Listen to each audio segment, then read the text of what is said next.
அடுத்து இப்போ தேமுக கேப்டன் விஜயகாந்தோடைய கட்சி மகாநாடு நடத்துவாங்க. இது அதாவது இந்த தேர்தல் நெருங்க ஏதாவது ஒரு வகையில் மக்களை குழப்பிக்கிட்டே இருக்கணும், கட்சிக்காரங்களை குழப்பிக்கிட்டே இருக்கணும். அதிக செல்வாக்கு இருக்கிறது போல் காமித்து கொள்ள வேண்டும்.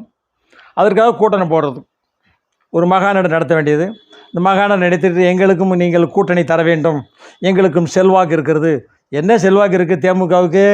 கடந்த முறை டெபாசிட்டே போச்சு, ஒரு தொகுதி கூட நிற்கலை. சீட்டு நிறைய வாங்கினீங்களா, ஒரு தொகுதியில் நின்னீங்களா? மக்கள் கேப்டன் இல்லாதனால அந்த கட்சி இப்போ தள்ளாடுகிறது. உடனே கட்சியை வளர்க்குறதுக்கு என்னமோ செய்கிறீங்க, ராஜ்யசபா சீட்டு வாங்கலான்னு பார்த்தீங்க, கிடைக்கல. இப்போ எந்த கட்சிக்கு போக போகிறீங்கன்னு யாருக்கும் தெரியல. கூட்டணிக்கு ஒரு பக்கம் இருந்தாலும் இந்த மாதிரி கூட்டத்துக்கு ஆட்களை கூட்டு வரும்போது அவங்களுக்கு பேசின தொகையை கரெக்டாக கொடுத்துருங்க அப்படின்னு மக்கள் சார்பாக கேட்டுக்கிறோம், தொண்டர்கள் சார்பாக கேட்டுக்கொள்கிறோம், பெண்கள் சார்பாக கேட்டுக்கொள்கிறோம்.